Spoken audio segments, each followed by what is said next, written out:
Okay, so we're in The Tempest, Act 1, Scene 2. Continuing on, looking at Prospero, and here he's talking about his treacherous brother Antonio. Being once perfected how to grant suits, how to deny them, who to advance and who to trash for overtopping, new created the creatures that were mine, I say, or changed 'em, or else new formed 'em, having both the key of officer and office, set all the hearts in the state to what tune pleased his ear. So we can see that Antonio was, he learnt how to manipulate political situations. So he, Antonio, like Alonso before his transformation, is Machiavellian. So Machiavellian is a term which means, as you see here, cunning, scheming and unscrupulous, especially in politics. And that term comes from the Renaissance political philosopher Niccolo Machiavelli, who wrote a very famous book called The Prince. And so we can see that Antonio is characterized as quite Machiavellian, and from what we hear about Alonso later on, it appears that he is also, or was also, Machiavellian, but we'll get to Alonso later. Okay, so yes, so here is Antonio manipulating the political situation because, of course, he's been acting as the Duke. The government I cast upon my brother, says Prospero, and to my state grew stranger, being transported and wrapped in secret studies. So he's not actually performing the duties of being a Duke. He's a Duke in name only. And it may occur to us, of course, that as Antonio is doing all the work of being a Duke, perhaps it's not so bad that he becomes actually the Duke in name. But that is a modern sort of attitude, a modern meritocratic attitude. So a meritocratic society or social system gives people status or rewards because of what they achieve rather than because of their wealth or social position. So certainly Antonio, you could say, deserves to be Duke of Milan. However, when you look at it from a Renaissance perspective and take into consideration the chain of being, Prospero is rightfully the Duke of Milan, and to remove him as Duke of Milan is a sin and can lead to all sorts of chaos and misery. Coming back to the script, that now he, Antonio, was the ivy which had hid my princely trunk and sucked my verdure out on it.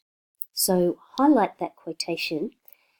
He was the ivy which had hid my princely trunk and sucked my verdure out on it. So clearly that's a metaphor. Antonio is being compared to ivy, and Prospero is being compared to a tree. In fact, probably an oak tree. Verdure means greenness or sap. So if you have a look at your very useful footnote here, see if I can get into it. I'll have to remove this highlighting to get to it. Okay, so you can see in your footnote, very useful note about the analysis of that. Prospero characterizes the ivy as a destructive parasite. So clearly it's a very negative image to use about Antonio, and we can see the anger of Prospero towards his brother. Though in much emblem literature, ivy surrounding the elm or oak is used as a positive image of mutuality, of that mutual relationship of trust, especially in marriage. So Antonio's perversion of that proper mutual relationship, that relationship you would expect to be full of trust and respect and love, is emphasized in this double signification of the emblem. Okay, so he was the ivy, so Antonio was the destructive parasite which had hid my princely trunk and sucked my verdure out on it, taken all my power. Also, when you consider the chain of being, we know that the oak tree is at the top of the plant class, and indeed trees in general are at the top of the plant class. And we can see that he is characterizing himself. Prospero characterizes himself as at the top of his class. And of course, as Duke of Milan, the city-state, he is at the top of the body politic of Milan, as a tree is at the top of the plant class. But here, of course, the lowly ivy, the younger brother, has supplanted, has usurped the older brother, and that has caused a disruption. So we see a couple of things there. Firstly, we see the anger and bitterness of Prospero towards Antonio. So that's one way you could look at that. Another way you could look at that is that another proper role, proper relationship has been overturned within the play. So you can look at that state of chaos that things are in at the start of the Tempest. Okay, so continuing on, Prospero continues to talk about Antonio. He says, "In my false brother." So again, very negative attitude towards Antonio, understandably. And the emphasis here on brother. The way that this is terrible, to be betrayed by one's brother, whom one should be able to trust. "In my false brother awaked an evil nature." So that word evil there, of course, is very emotive, very strong. And we can see that he's saying that because he did shut himself away in his study, he awaked the evil nature of Antonio. So we see that sense there that he, Prospero, is a little to blame for what has occurred. "And my trust, like a good parent, did beget of him a falsehood, in its contrary, as great as my trust was." So that's a simile there, obviously. My trust, like a good parent. So his trust of Antonio it gave birth to Antonio's betrayal. So really, Prospero should have been much more prudent. And of course, prudence is one of the Renaissance humanist virtues. Okay, coming over here, he continues to talk about Antonio's treachery. "Dost thou hear?" he demands of Miranda. Not so much perhaps indicating that Miranda's not listening, but more again just emphasizing the emotional intensity and urgency that he feels. "Your tale, sir, would cure deafness," says Miranda. And we see that hyperbole there on her part, indicating probably how very interested she is in this narrative, which concerns her very closely. Although some people in our class have pointed out that it could be delivered very sarcastically as well. Okay, so to have no screen between this part he played and him he played it for, he needs will be absolute Milan. So Antonio doesn't want to just do the jobs of being the Duke, he wants to have the title Duke of Milan. Now highlight this one. "Me, poor man, my library was dukedom large enough." So, this is an interesting quotation. We see Prospero acknowledging that he is partly culpable for his own usurpation. Me, he says, first person, and then here, my first person. But in the middle here, he shifts into third person. So he moves from first person to third person, and then back to first person again. So it's like he's in the present, and then he looks back at the person, the deluded, over-trusting, imprudent person that he was.